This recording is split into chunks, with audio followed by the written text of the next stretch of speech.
Part 2 of the park. So last time on the park, I was possessed into running. Demons. So a year passes, and a friend of ours, the guy I was seeing cheats on me, so I break up with him. If you were wondering about that canon. So my best friend and I are hanging. It's 4th of July again. We're hanging out with a friend of ours who moved to Texas and moved back. Well, not moved back. He was back for a visit, and we were all hanging out at a different park, a much nicer park, which I actually want to like represent here. Like Liberty Tree Park, you rock. You've always been a wonderful place for like children to play, and you are close enough to all of the various government buildings that I've never been worried about accidentally getting caught up in a drug deal. Like all of the municipal buildings in my my home suburb are on the same street. Like we got the police station, we got City Hall, we got post office, like in a row. And then on the other side there's this park, and it's a beautiful park. I love it. It's they actually expanded it. There used to be one of those like elk lodge things there, but the city, I guess like all the elks died. I don't know. Anyway, the city like bought the land and was just like, we're gonna expand the park, and then they did, and it was great, and it was a wonderful decision. They have art in the park there every year. Probably not this year because Corona, but I love that park. So we were in that park, the wonderful park. I was having fun. We were on the swings. We were 17 years old. But we were there. We were having fun. And my friend starts telling our other friend, like, I don't want to use names because, I did not get consent. And I also don't want to use pronouns because my friend actually goes by they now. But I hope, my love, I hope you don't mind me using she in the past tense. My apologies. Like, we both go by they now. Like, because if you're non-binary, your entire friend group from your childhood is going to end up being non-binary. That's just how it happens. So she's telling him about, what had happened last year with the last block party, and he's like, oh, that sounds dope, let's go. And I'm digging my heels in like, no, I don't want to do that. So we go back, because me digging my heels in is basically just being like, no, I don't want to go back. Come on, guys, we can do something else. Like, do you guys like drugs? I'll find us some drugs. I didn't know how to find drugs. I still don't know how to find drugs. I don't want any. So we walk back. It's like about a mile from that park to the other park. Oh, the fire station's also there. All of the municipal buildings in a row. We got the fire station, we got the police station, we got the city hall, and then we got the post office. They're all there. So we're walking back, and I'm just like complaining the whole time. I'm just like, oh, I don't know, guys, like my feet hurt. It's so humid. Like, why don't we just go back? I mean, I'm sure my mom's probably drunk. I can like sneak us inside the house. No one was allowed in the house, because my mom's a hoarder. I can sneak us in the house. We can watch like anime. Like, it's closing in on midnight. I'm pretty sure we can find something cool on Toonami. Like, let's go watch Inuyasha, you guys. So I'm trying so hard to get them not to go to the fucking park, but we go into the park, and it's like it's nighttime in the summer. It's like 85 degrees with a 8,000% humidity, and so it's hot, it's sticky, and we're walking through the park, and I'm just like, I don't want to be here, I don't want to be here. I don't want to be here. And we pass this little structure called the wind harp that never works because something keeps cutting all the strings. Like, all the time. The city will come out, they'll fix the strings, they'll restring the wind harp, and like a week later, they'll cut again. I hate it. So we're passing by the wind harp, and all of a sudden, like, it's 60 degrees. And I'm cold. And they're cold. And we get a little, like, both of them are like, do you feel that? I don't, nothing feels wrong to me. This feels perfectly normal for a July in Florida. So we're walking, and all of a sudden he stumbles and he falls, hits the ground, and like we help him back up, and he's like, we have to get out of here now.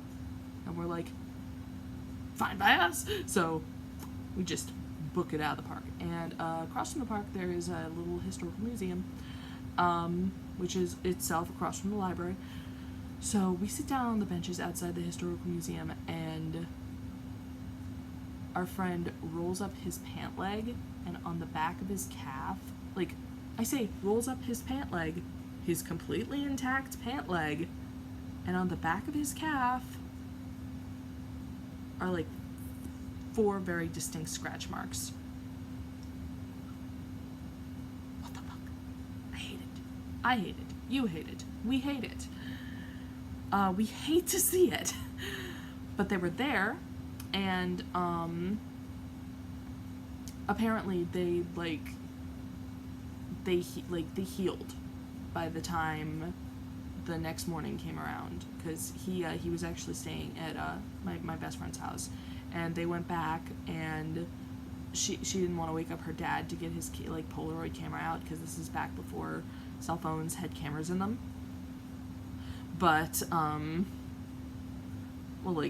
phones that we shitty broke teenagers had. Like, the iPhone was invented 2 years later, and we still didn't have cameras in our phones. Like, what the fuck? But no, so by the time they were able to get photograph picture, the scratches were gone. So it's like, okay, cool. And the last story vis-a-vis the park is actually from when I was 19, and it's not from the 4th of July, but close enough. It's from the end of July, nearing the beginning of August, and it involves a surprise guest star, which is the best friend of the guy I was dating, and he actually is now engaged to the girl that the guy cheated on me with. It's all a big ridiculous drama thing. So anyway, we're all hanging out because my best friend and I ran into him and a couple of his friends, including his girl, at Wingstop? It might have been Wingstop. It was a restaurant. It was some place that had wings. Was it Wingstop? I think it was Wingstop. So we run into them and we're like, hey, yeah, we haven't seen you in a while. Y'all want to hang out? So we all hung out for a while. And then, I had a pretty strict curfew. I had to be home. I was 19 and I still had a curfew. I had to be home by 9. And so I was like, yeah, I gotta be home by 9. And they were like, aren't you 19? And I'm like, yeah, well, fuck me, I guess. So I had to be home. So they drive me home and they're looking to drop me off, and it's exactly 9, but nobody's home. So I'm like, I can still hang for a while. Let's go hang out at the community center or something. So we go to the community center. Unfortunately, the gate is locked. We cannot get into the community center. And we're bummed. And then the friend, I kind of want to use his real name, because there's so many people in this story. There are 5 people in this story. It's gonna get so confusing. I'm gonna call him Woody. Woody and his girl. I'm just gonna call him his girl because I can't remember her name. And his friend, Jay. Yeah. So Woody's like, hey, isn't there a park around here? And me thinking they mean the one with the swings. I'm like, oh yeah. And he's like, oh, I remember how to get to it. And he shows up at the fucking exercise park. And I'm like, I don't trust you anymore. So we get out because I'm like, you know what? It's been 2 years. Why not? Fuck it. Let's live. So we get out and we get into the park and just like immediately vibes are rancid. Like there's this little kiddie play area with like a climbing thing and a slide and like swings. I'm sure it's perfectly fun, but it's haunted, so I'm not going to stick around and play on it. I just dip straight back to my house because I realized that I carried around a string of beads that I'd gotten blessed by a rabbi, a minister, and a priest. Not at a bar though. No, I'd like specifically gone and gotten all this stuff like religiously protected. Like I literally just went with this bin of beads and I was like, hey, can you like do a thing? Because something, I'd feel better if I had protection. And they were like, oh yeah, sure, that's weird, but sure. So they did it.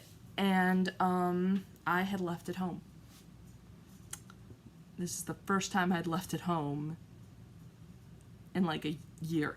And so I was like, okay, I'm gonna go get my thing. So I ran.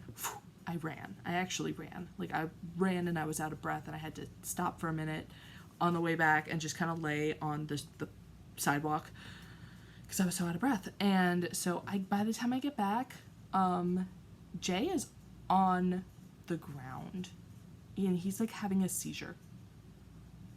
Except it's not a seizure. It just looks like a seizure. It is not a seizure. We don't know what's up. So the girlfriend is like freaking out. And so my friend Woody and I like pick up Jay because he's a big dude.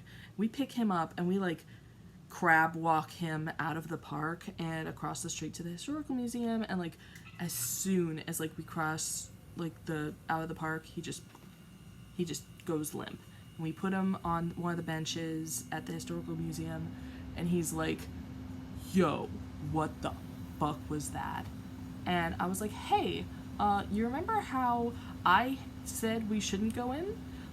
Maybe listen to me next time. And the girl, who has no context for any of this, is just like, like the second I walked in, I felt like all the hair on my body was just like standing up and trying to escape.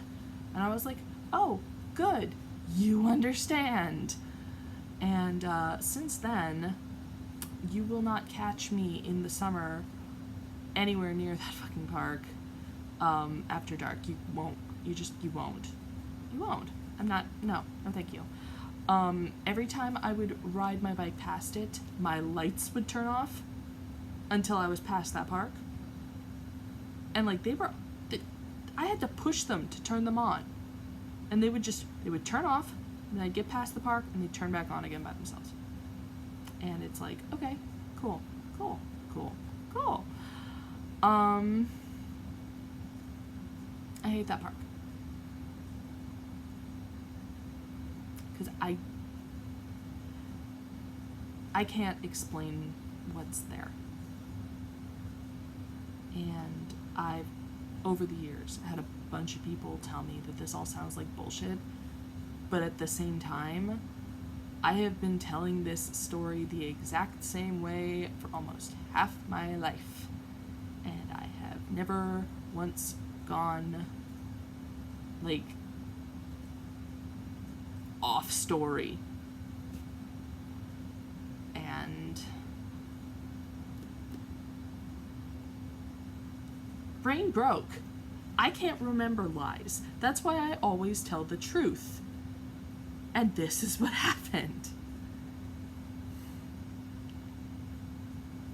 And I got other stories about other random shit that's happened. Like, it's nowhere near my house though. It's in the most wonderful place, the oldest city in the United States, and therefore the most potentially haunted one, St. Augustine, which I love. I'm actually a licensed historical tour guide, but the problem is I don't live there,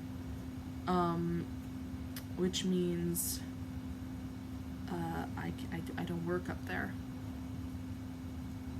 I want to live there. I want to work up there. Anyway, this is it for now. I guess I'll run a poll on Twitter or something to see if I should include the St. Augustine stories, because there are a lot of them. Yeah. Oh, 16 minutes, that's so long.